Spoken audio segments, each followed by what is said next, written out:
नमस्कार दोस्तों, मुद्दे की बात में आपका स्वागत है। 2027 के यूपी चुनाव से पहले पश्चिमी उत्तर प्रदेश सियासी चक्रव्यूह का एक बड़ा केंद्र बन गया है। हैदराबाद से आकर मुरादाबाद और सहारनपुर तक रैलियां कर रहे एआईएमआईएम चीफ असदुद्दीन ओवैसी लगातार अखिलेश यादव और इंडिया गठबंधन को खुली पेशकश दे रहे हैं कि बीजेपी को रोकना है तो आओ साथ मिलकर लड़ें। लेकिन गठबंधन का यह हाथ बढ़ाने के बावजूद उत्तर प्रदेश का कोई भी प्रमुख राजनीतिक दल असदुद्दीन ओवैसी के साथ गठबंधन करने को तैयार नहीं दिख रहा।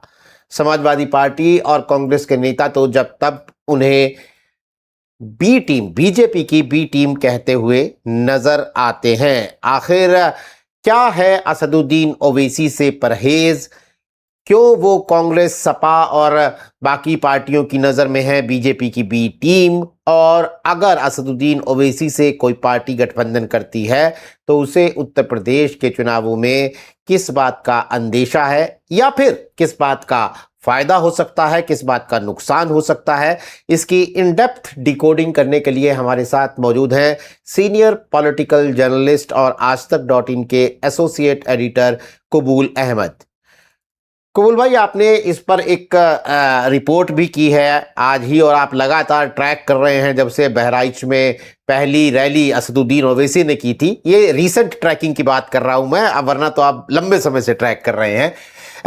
तो असदुद्दीन ओवैसी ने बहराइच, बिजनौर, सहारनपुर, मुरादाबाद रैलियां की, और मुरादाबाद में तो जो रीसेंट रैली की उन्होंने अखिलेश यादव की पार्टी समाजवादी पार्टी को खुली अपील की कि आओ साथ मिलकर लड़ो। क्यों खारिज कर रही हैं तमाम पार्टियां असदुद्दीन ओवैसी की पेशकश?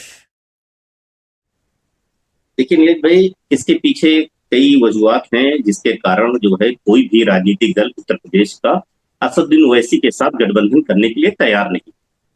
अगर आपको नीरज भाई, आप उत्तर प्रदेश के चुनाव को आप लंबे समय से देखते रहे हैं, राजनीति को भी समझते रहे हैं, तो उत्तर प्रदेश का जो पूरा पॉलिटिक्स सिनेरियो है वो 2014 के चुनाव के बाद से बदल गया है। 2014 से पहले तक उत्तर प्रदेश की राजनीति आप देखेंगे तो हर दल के लिए माइनॉरिटी वोट जो है पहला प्रेफरेंस होता था। उसकी प्राथमिकता होती थी कि वो मुसलमानों को साथ ले, तो यादव मुस्लिम मिलकर समीकरण बना लेते थे, दलित मुस्लिम कॉम्बिनेशन बन जाता था, इस तरह की केमिस्ट्री बनती थी। लेकिन 2014 के चुनाव के बाद जो मुस्लिम वोटों की अहमियत थी वो खत्म हो गई है। पूरी राजनीति उत्तर प्रदेश की वो जो है वो मेजोरिटी बेस्ड, मतलब बहुसंख्यक वोटों पर केंद्रित हो गई है। भारतीय जनता पार्टी ने 2014 के चुनाव में यह साबित किया था कि बिना मुस्लिम वोट लिए उत्तर प्रदेश की राजनीति में 80 लोकसभा सीटों में से 73 लोकसभा सीटें जीतने में कामयाब रही। उत्तर प्रदेश में 2014 का चुनाव एक वाहिद चुनाव है आजादी के बाद से अब तक का, जब इसमें एक भी मुस्लिम सांसद नहीं बन सका था नीरज भाई। उसके बाद बाईपोल में जरूर जीते गए थे, लेकिन उससे पहले कोई भी सांसद नहीं बना था। तो उत्तर प्रदेश की राजनीति नीरज भाई बदल गई है, पैटर्न बदल गया है। और असदुद्दीन ओवैसी की जो छवि है वो एक मुस्लिम परस्त की छवि है। वो जैसे जिस तरह से योगी आदित्यनाथ देखने से जो सनातनी दिखते हैं, हिंदुत्व के राजनीति में पूरे रचे बसे नजर आते हैं, उसी तरह से मुस्लिम बेस्ड जो है ओवैसी भी उसी तरह से रंग रूप और वेशभूषा सब तरह से वो एज ए मुस्लिम नजर आते हैं। और उत्तर प्रदेश की राजनीति इस तरह की नहीं रह गई। जब असदुद्दीन ओवैसी बोलते हैं तो वो उसी तरह से नजर आते हैं जिस तरह से योगी आदित्यनाथ हिंदुत्व के एजेंडे को सेट करते हैं, उसी तरह से असदुद्दीन ओवैसी मुस्लिम राजनीति को जो है सेट करते नजर आते हैं। यही वजह है कि जब ओवैसी की जब बोलते हैं तो उससे धार्मिक ध्रुवीकरण की संभावनाएं ज्यादा बढ़ जाती है नीरज भाई। इसीलिए कोई भी असदुद्दीन ओवैसी को साथ लेके उत्तर प्रदेश में अपनी जो इमेज है उसको डंग नहीं करना चाहता है, क्योंकि उत्तर प्रदेश में समाजवादी पार्टी हो या बहुजन समाज पार्टी हो या कांग्रेस, वो ये बात समझती है कि आज की तारीख में उत्तर प्रदेश की राजनीति ऐसी है जिसमें मुस्लिम वोटों पर केंद्रित करके या फोकस करके राजनीति करके सत्ता में आना आसान नहीं है। तो ऐसे में हम असदुद्दीन ओवैसी को लेने से भारतीय जनता पार्टी को भी एक मौका मिल जाएगा और उन पर हमलावर करने की। एक पहली चीज तो नीरज भाई एक ये है। दूसरी चीज आप देखेंगे, चाहे वो सपा हो, बसपा हो, कांग्रेस हो, सबकी प्रेफरेंस में मुस्लिम वोट रहा है। सबकी राजनीति कहीं ना कहीं मुस्लिम बेस्ड रही है। अखिलेश यादव के तो पूरा वोट आधार ही मुसलमानों पर केंद्रित रहा है। कांग्रेस भी मुस्लिम वोटों को लेकर फोकस कर रही है। ऐसे में जो मुस्लिम प्लेयर हैं असदुद्दीन ओवैसी, उनको अगर स्पेस देते हैं तो आने वाले समय में ओवैसी राजनीतिक जो अपने पैर हैं, अपने पर हैं, वो ज्यादा फैला देंगे। और जो मुस्लिम वोट लंबे समय से सपा और कांग्रेस बसपा को वोट देता रहा है, वो वोट जो है कहीं ना कहीं ओवैसी की तरफ शिफ्ट हो जाएगा। तो ये एक वजह नीरज भाई ये भी है कि उसको स्पेस न देने की। तो दो तरह की राजनीति है, एक तरफ उनको लेने से उसके नफा नुकसान का आकलन कर रही है, इसलिए बच रही है। दूसरी तरफ ओवैसी को कोई राजनीतिक स्पेस उत्तर प्रदेश में ये सेकुलर दल जो है वो देना नहीं चाहते हैं। तो एक ये दो वजह दिख रही है ओवैसी को न लेने की। और ये और ओवैसी के ऊपर जो बिल्कुल एक अलग एंगल है कि बीजेपी की बी टीम होने का एक आरोप लगता है कि भाई अगर उनके वो एक मुस्लिम परस्त राजनीति कर रहे हैं तो बीजेपी की बी टीम कैसे कान घुमाकर वो हो जाते हैं, जरा ये भी समझा दीजिए अगर आरोप लगता है। देखिए, दो चीज है कि एक राजनीतिक दल के नाते उनको चुनाव लड़ने का पूरा अधिकार है, वो लड़ सकते हैं, उनको लड़ना भी चाहिए और उत्तर प्रदेश में। लेकिन दरअसल जो भारतीय जनता पार्टी की राजनीति है, उनको लगता है, खासतौर से जो सपा कांग्रेस बसपा, उनको लगता है कि ओवैसी के आने से धार्मिक ध्रुवीकरण की संभावना ज्यादा बढ़ जाती है। जैसा मैंने पहले कहा कि ओवैसी आएंगे, ओवैसी जो है वो खास तौर से भाजपा को हराने से ज्यादा भाजपा के जिताने में मददगार साबित होते हैं। उसका रीजन दो तीन तरीके से है। ओवैसी किसी भी तरह से हो सकता है सेकुलर दलों के साथ आए, उनको फायदा हो या ना हो, लेकिन वो जो सेकुलर दल है उनके गेम बिगाड़ने के लिए अहम रोल अदा करते हैं। उसका रीजन कई जगह देखने को मिला है।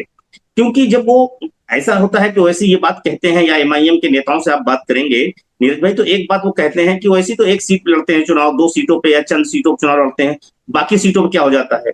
दरअसल ऐसा नहीं होता। जब वो एक सीट पे चुनाव प्रचार करते हैं नीरज भाई, तो उसका जो इम्पैक्ट है या असर है वो तमाम राजनीतिक दलों में होता है। उनके वीडियो सेकुलर बहुत ज्यादा सर्कुलेट होते हैं, उसमें जिस तरह की वो बातें करते हैं।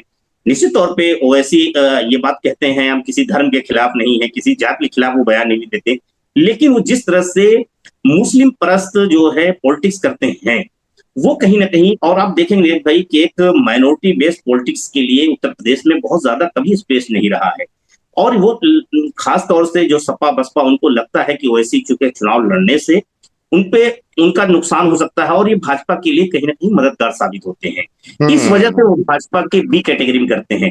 क्योंकि ओवैसी के जब चुनाव प्रचार में आते हैं, रैली आती है, जिस तरह से उसमें धार्मिक नारे लगते हैं वो धार्मिक ध्रुवीकरण के लिए काफी मुफीद हो जाते हैं। और ओवैसी अभी तक जो भी रैली उत्तर प्रदेश में किए हैं, अगर उसका पैटर्न देखें नीरज भाई, तो वो तमाम वो जख्म को कुरेद कर हरा कर रहे हैं, उसमें वो मुद्दे कौन उठा रहे हैं, वो पिछले जो अतीत में दंगे हुए हैं उनको कुरेद कर उनके जख्म को कर रहे हैं ताजा। दूसरी तरफ जो खास तौर से उत्तर प्रदेश में मस्जिद और मंदिर की जो धार्मिक एजेंडे के तहत जो बातें हैं वो भी ओवैसी कर रहे हैं। जी, एक तरफ योगी आदित्यनाथ वैसी बातें करते नजर आते हैं, तो दूसरी तरफ जो है असदुद्दीन ओवैसी नजर आते हैं। तो दोनों की राजनीति, अगर कोई जो खास तौर से जो समुदाय के लोग हैं जो भारतीय जनता पार्टी को केवल धार्मिक आधार पर उसकी राजनीति करने के लिए, उसकी एक हिंदुत्व की राजनीति करने के लिए विरोध करते हैं, वही अगर असदुद्दीन ओवैसी के साथ खड़े होते हैं मुस्लिम समुदाय, तो ओवैसी की तारीफ करते हैं। तो ये डबल स्टैंडर्ड दिखता है। अगर आप एक धार्मिक आधार पे किसी राजनीतिक दल को, एक समाज के वो मेजोरिटी बेस्ड पॉलिटिक्स अगर भारतीय जनता पार्टी करती है, वो उसके एड्रेस करती है, तो आपको बुरा लगता है। लेकिन जब ओवैसी करते हैं तो वो कैसे अच्छे लग सकते हैं। तो ये आपका वो है।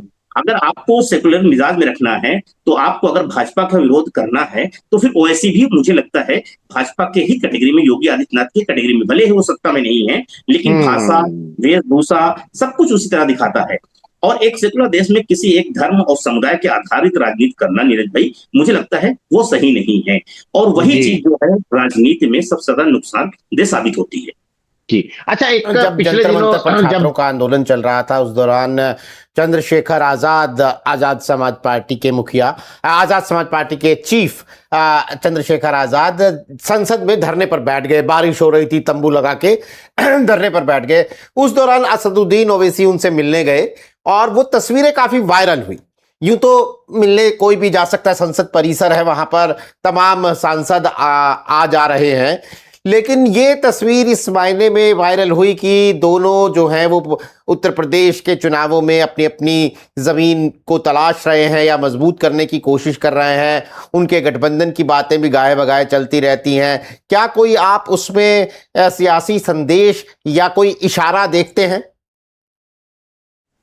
नीरज भाई देखिए, जिस तरह से असदुद्दीन ओवैसी से तमाम उत्तर प्रदेश के सेकुलर दल जो है वो परहेज कर रहे हैं। अगर ये कहा जाए कि सपा बसपा कांग्रेस के लिए असदुद्दीन एक तरह से अछूत की तरह हैं, तो वैसे ही चंद्रशेखर भी कहीं ना कहीं से भी जो है तमाम तथाकथित विपक्षी दल दूरी बनाए कर रखे हुए हैं। चाहे वो समाजवादी पार्टी हो, कांग्रेस हो या फिर बीएसपी हो, कोई भी अलायंस करने के लिए ना असदुद्दीन ओवैसी के साथ तैयार है, ना चंद्रशेखर के साथ तैयार है। चंद्रशेखर और असदुद्दीन ओवैसी की सियासी केमिस्ट्री हमको 2022 के चुनाव में भी नीरज भाई दिखी है, फिर 2024 के चुनाव में भी दिखी है। दोनों एक दूसरे के साथ गठबंधन करके चुनाव लड़े हैं, लेकिन कोई किसी के लिए बहुत ज्यादा मुफीद साबित नहीं हुआ है नीरज भाई। तो मुझे लगता है निश्चित तौर पे, क्योंकि जब उत्तर प्रदेश के जो 3 प्रमुख दल हैं, सपा बसपा कांग्रेस, विपक्षी दलों में, ये अगर इनको गठबंधन में नहीं लेना चाहते हैं तो इनके पास यही विकल्प बचता है कि आपस में मिलकर चुनाव लड़ें। पहले भी दोनों लोग आपस में मिलकर चुनाव लड़ चुके हैं नीरज भाई। तो मुझे लगता है कि खास तौर से जब दिल्ली के जंतर मंतर पे छात्रों का आंदोलन हो रहा था, लास्ट टाइम में चंद्रशेखर की उस जो कॉकरोच पार्टी का आंदोलन था उसमें शामिल होना, और वो जब शामिल होते हैं उससे पहले एक माहौल बनाते हैं कि 20 जुलाई को जो संसद कूच मार्ग है उसमें वो शामिल होंगे, और उसमें उनके अपने समर्थक उनके भी बड़ी संख्या में नीरज भाई आए थे।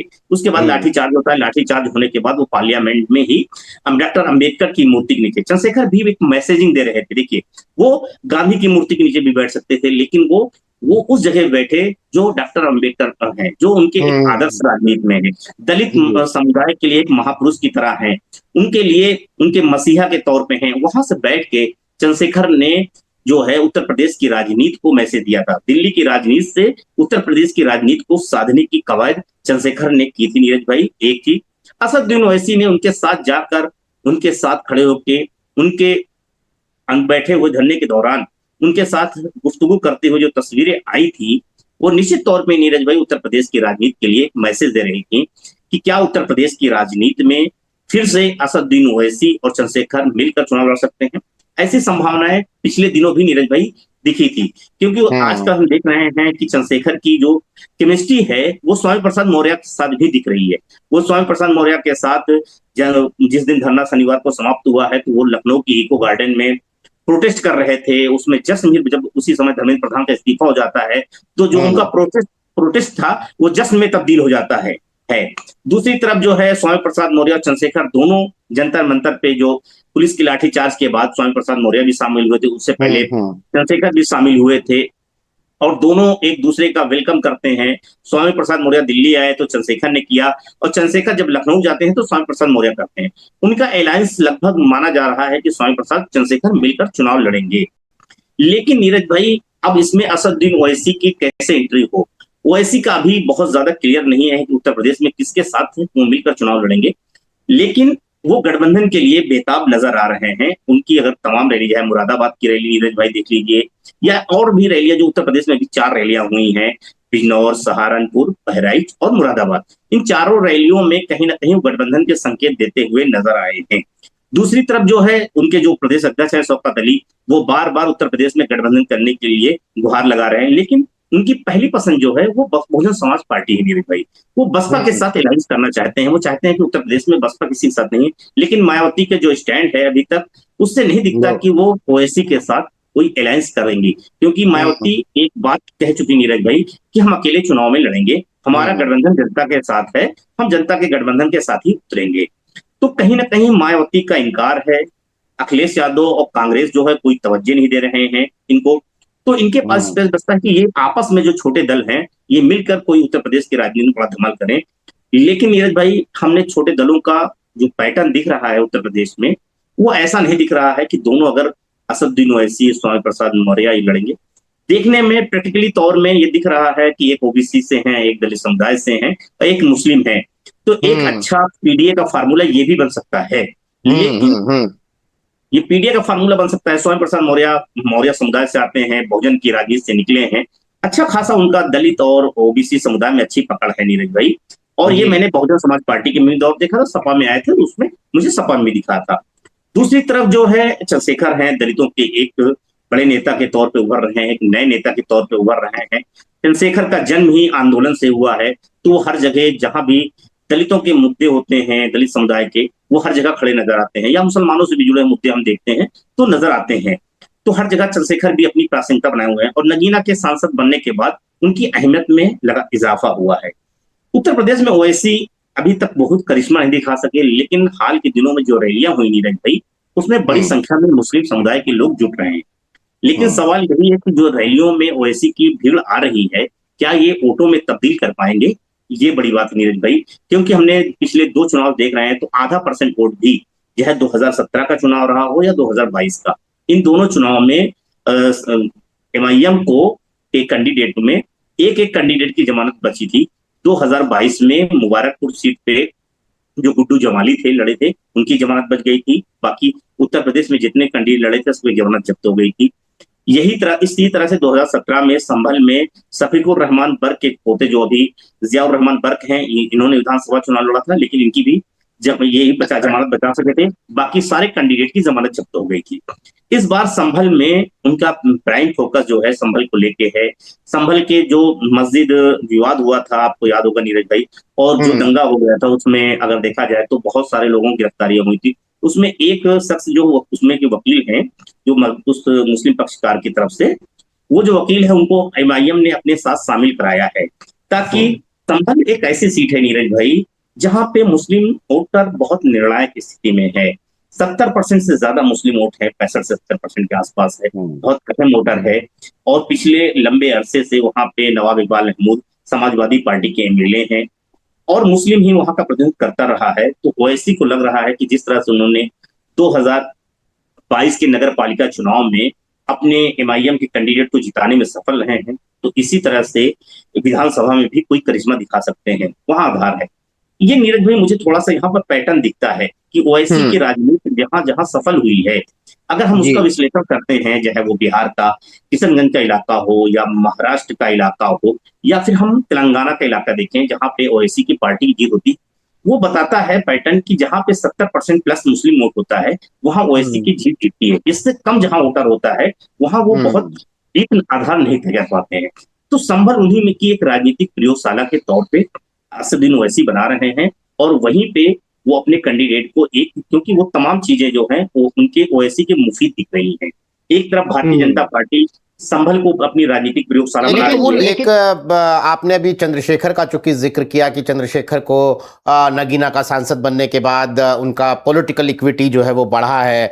चंद्रशेखर पिछले कई महीनों से हमें अलग अलग मुद्दों पर अलग अलग देश के हिस्सों में नजर आते रहे हैं, खासतौर पर दलित एट्रोसिटीज के जो मुद्दे रहे हैं। लेकिन मैं आपसे जंतर मंतर की हमने बात की, जंतर मंतर आंदोलन के दौरान वो नजर आए थे बहुत ज्यादा, और उसमें वो जंतर मंतर पर भी छात्रों के बीच में नजर आए, उनके मंच पर नजर आए। फिर पार्लियामेंटेरियन होने के नाते उन्होंने संसद परिसर का भी बखूबी इस्तेमाल किया सुर्खियां बटोरने के लिए।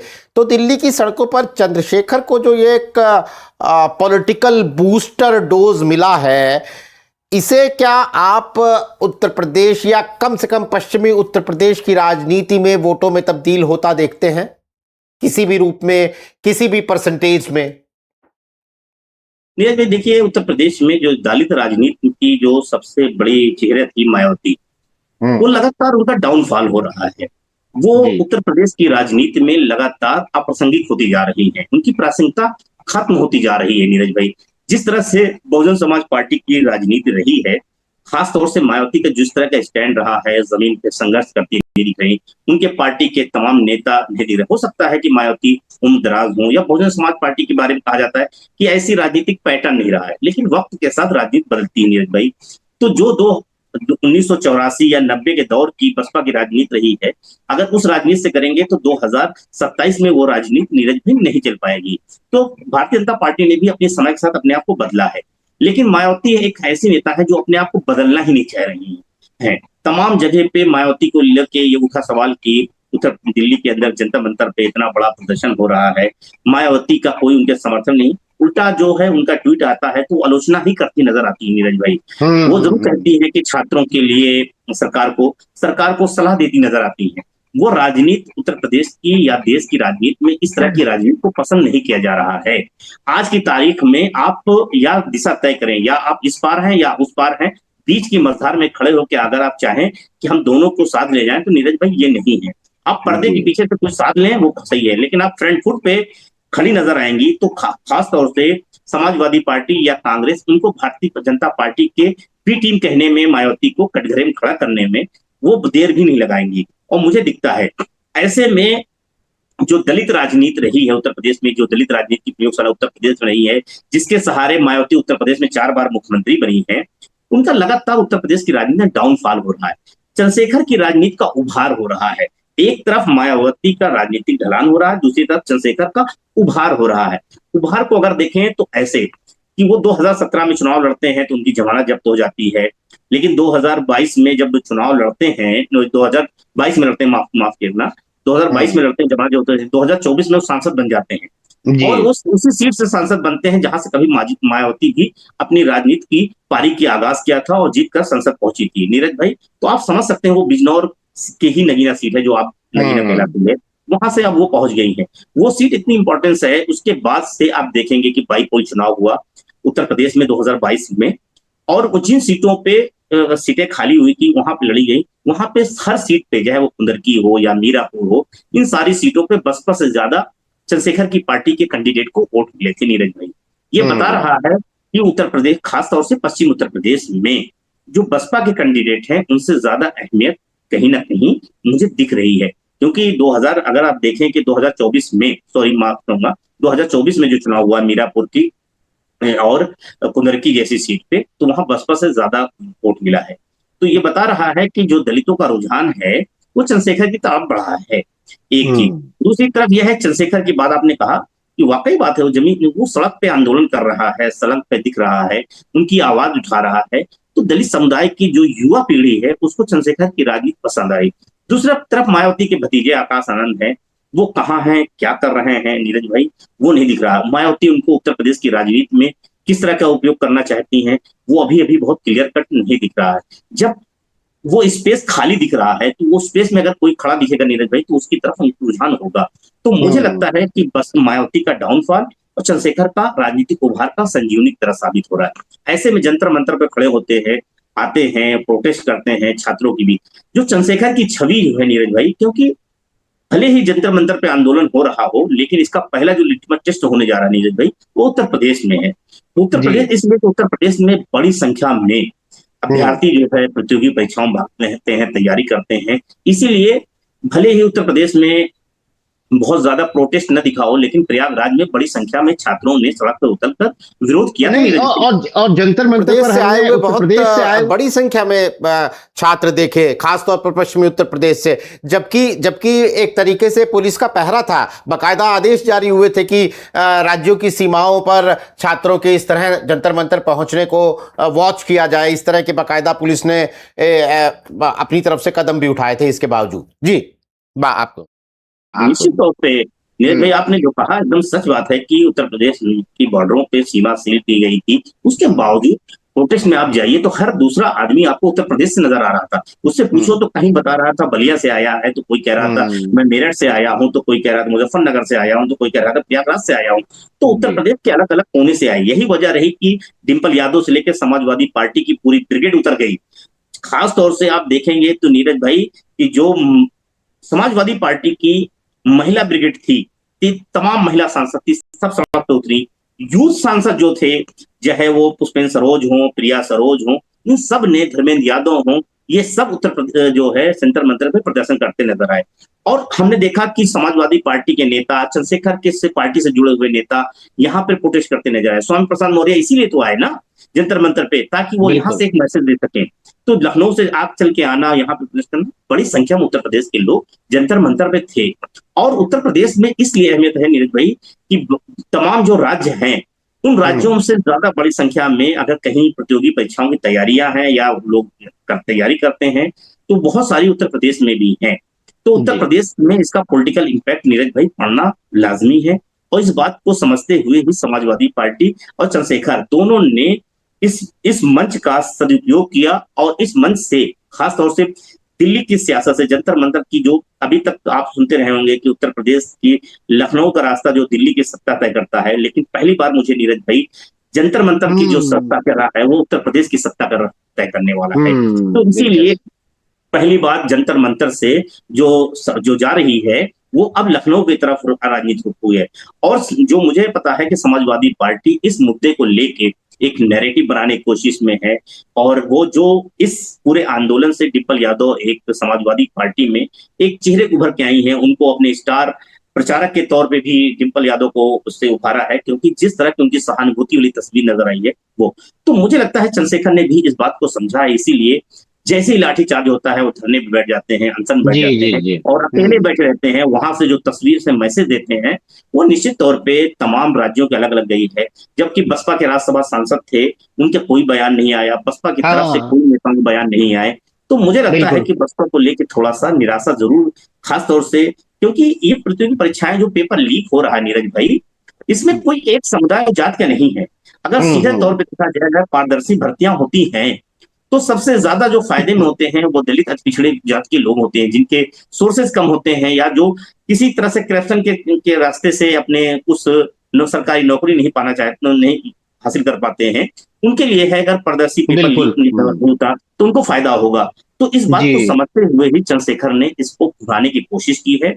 आप देखेंगे भाई बड़ी संख्या में जंतर मंतर में जो नारे लग रहे थे वो भीमराव अंबेडकर के नारे लग रहे हैं, जय भीम के नारे लग रहे थे।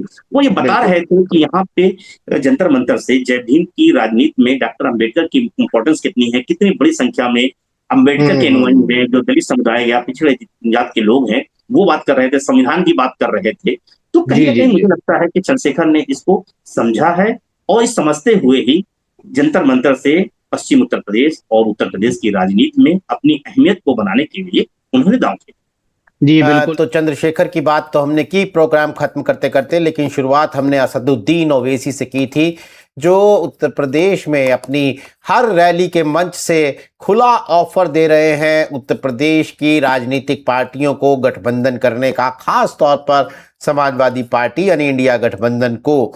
लेकिन अभी तक कोई पार्टी उन्हें उनके करीब आना तो दूर, जिसे कहते हैं कि चिमटे से छूना भी उन्हें अभी तक नहीं चाह रही है। और उसकी जो वजहें हैं वो कबूल अहमद ने हमें विस्तार से बताई। कुल मिलाकर अभी तक का विश्लेषण यही कह रहा है कि असदुद्दीन ओवैसी भले ही बिहार के चुनाव में अपनी एक मौजूदगी दर्ज करवा चुके हों, महाराष्ट्र में उनकी उपस्थिति हर चुनाव में नज़र आती हो, लोकल बॉडी से लेकर विधानसभा तक, तेलंगाना या फिर उनके जो अपना हैदराबाद उनका अपना इलाका है वो सब अपनी जगह है, लेकिन उत्तर प्रदेश की राजनीति में अभी असदुद्दीन ओवैसी की ज़मीन नज़र नहीं आ रही है। लेकिन कुछ दिन बाकी हैं, अभी कुछ महीने बाकी हैं, और असदुद्दीन ओवैसी की ये कोशिशें कितना रंग लाएंगी इस पर हमारी नज़र बनी रहेगी। हमारे साथ इस कार्यक्रम में शिरकत करने के लिए कबूल अहमद आपका बहुत बहुत शुक्रिया।